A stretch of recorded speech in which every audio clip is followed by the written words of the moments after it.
It started like any ordinary day, a successful businesswoman walking into her local bank, the same one she'd trusted for years. Dressed professionally, confident and composed, she was there for a routine transaction. But what happened next was anything but routine. Within minutes, her identity was questioned, her presence doubted, and she was asked to leave. All because the branch manager refused to believe she could possibly be Asteris, who she said she was Asteris.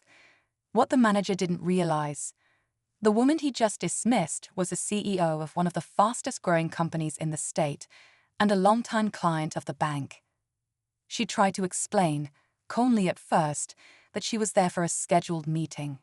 She offered ID, account details, even called ahead the day before, but the manager wouldn't listen. His tone sharp, his eyes filled with judgment, he waved her off, claiming she was causing a disturbance. Other customers watched in awkward silence as this powerful black CEO stood there, humiliated in a place where she should have felt respected and safe. But just when it seemed the situation couldn't get any worse, someone else stepped in. Another bank employee, overhearing the exchange, made a quick call. Moments later, a regional director arrived, unexpected, unannounced, and ready to set things straight. What happened next turned the entire branch upside down. The same manager who had been so quick to judge suddenly found himself at the center of a very different conversation, one that ended with a shocking decision made right there in front of staff and customers. So what did the CEO say? And how did the director respond when the truth finally came out? Stay with us, because this story is just getting started. Her name was Monique Davis, a self-made entrepreneur and CEO of a successful tech firm with clients across the country. She'd built her company from scratch, working long nights and juggling side jobs just to keep it afloat in the early days. Over time, her hard work paid off. Now, with over 50 employees and major contracts under her belt, Monique had become a respected name in business circles, and yes, a loyal client of this very bank for nearly a decade. But despite all that, none of it seemed to matter the moment she walked through those glass doors. The branch manager, a man she'd never seen before, didn't recognize her. That in itself wasn't surprising. Monique did most of her banking remotely. What shocked her was how quickly his attitude turned cold the moment she introduced herself.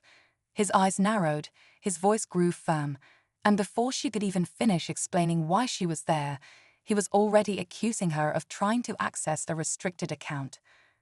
Monique stayed calm, trying not to make a scene, but it was clear he didn't see a CEO. He didn't see a respected client. He saw someone who, in his eyes, didn't belong there. Staff at the bank began to notice. Some watched quietly from their desks, unsure of what to do.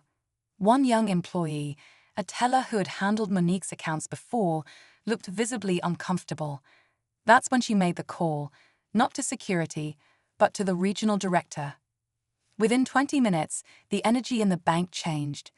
The doors opened again, this time for someone in a dark suit with authority in every step. He didn't speak right away. He simply asked to be caught up. Quietly, then turned to Monique with a look that said he already knew exactly who she was. Something big was about to unfold. The regional director, Mr. Collins, had been in banking for over 25 years. He knew how to read a room, and from the moment he stepped inside, he could feel the weight of the situation. Customers had gone quiet. Employees were uneasy. And standing in the center of it all was Monique, composed, but clearly shaken. Mr. Collins approached her directly, offering a calm apology and asking if they could speak in private. The manager, still standing with his arms crossed, didn't budge until the director motioned for him to follow.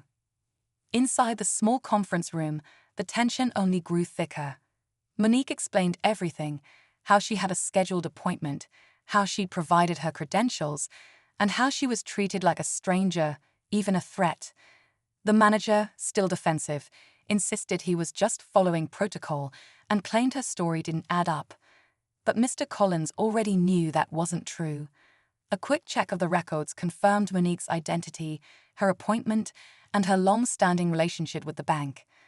As the meeting unfolded, something deeper began to surface. This wasn't just about a single mistake.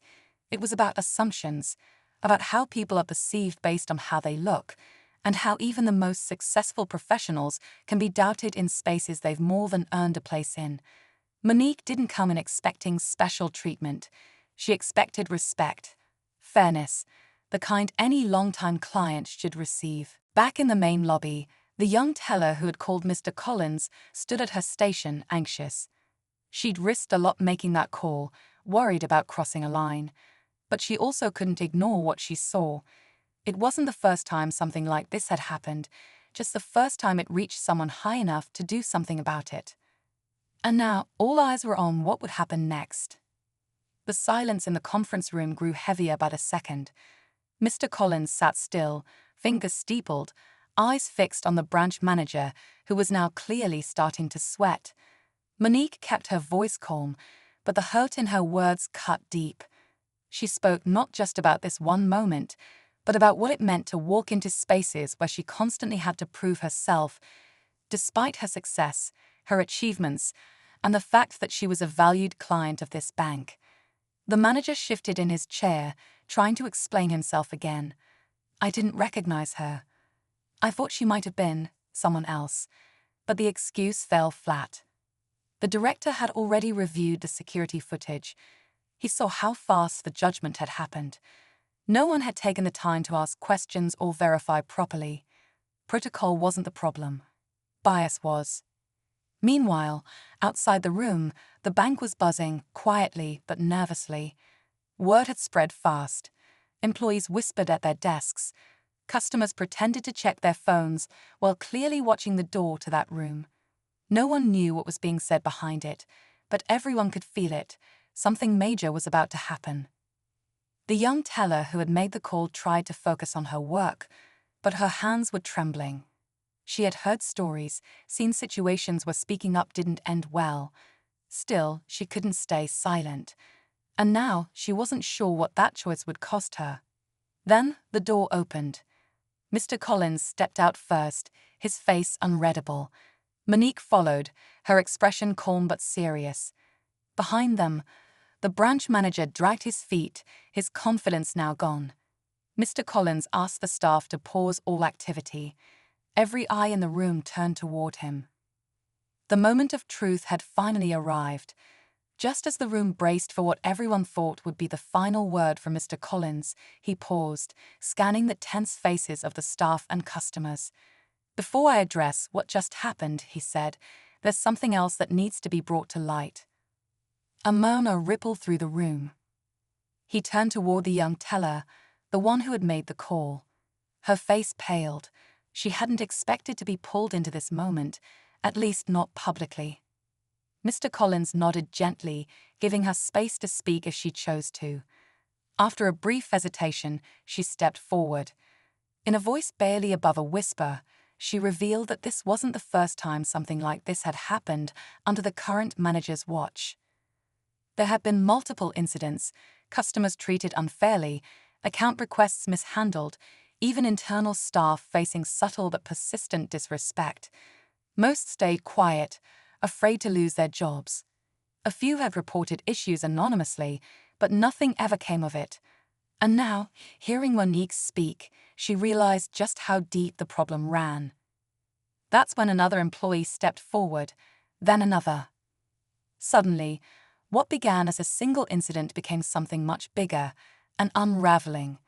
A workplace culture that had been brushed under the rug for far too long was now being dragged into the open, and the people inside that room were no longer silent. The manager stood there stunned. He'd opened his mouth, but nothing came out. His authority, once unquestioned, had all but vanished. Monique watched quietly. She hadn't come in looking for this, but the truth had surfaced anyway. And now, with voices rising around her and tensions boiling over, it was clear. This wasn't just a personal injustice, it was a system in need of change. But how far would the fallout go? The room had fallen into a tense silence. Employees stood frozen, some with their arms crossed, others nervously shifting their weight. Mr. Collins turned to the manager one last time. Effective immediately, he said, his voice low but firm. "You're relieved of your position. Please gather your things." Gasps echoed across the lobby. No one had expected it to happen that fast, or that publicly. The manager didn't argue. He simply nodded, stunned, and walked past the staff he once ordered around, now unable to meet their eyes. Mr. Collins then addressed the room. "To those who spoke up today, thank you. This isn't easy, and it won't be forgotten." He promised a full review of the branch's operations and culture, stating that corporate leadership would be stepping in to meet directly with employees and clients. Monique stood beside him, still composed, but the weight of the moment was clear in her eyes. She wasn't angry anymore, just tired. She had fought this kind of silent battle her whole life. Today, though, she hadn't been alone. Just as things seemed to be wrapping up, Mr. Collins turned back to Monique and said something no one expected. "We'd like to offer you a position on our community advisory board. Your voice is exactly what we need." The room went still again. It was a powerful gesture, but not without risk. Some at the bank might resent it. Some might see it as a publicity move. But Monique didn't answer right away. Instead, she looked around at the staff, at the teller who had spoken up, at the customers who had witnessed it all. Her decision wouldn't just be about her. It would be about whether the change promised in that moment would truly last. She gave a small smile and said, "I'll think about it." In the days that followed, the story of what happened at the bank spread far beyond the branch.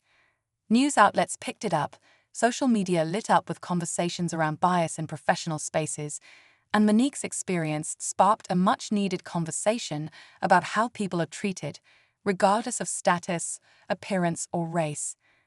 The bank's headquarters released a statement committing to new training, oversight, and leadership changes starting from the top. But what really mattered wasn't just the promises, it was the actions that followed. Monique did agree to join the advisory board, but only after the bank took real steps, reinstating former staff who'd left under pressure, launching anonymous employee feedback channels, and inviting outside audits of their workplace culture. For her, it wasn't about revenge. It was about making sure what happened to her wouldn't happen to the next woman who walked through those same doors. The young teller who had spoken up. She was offered a new role in internal communications, helping bridge the gap between staff and leadership.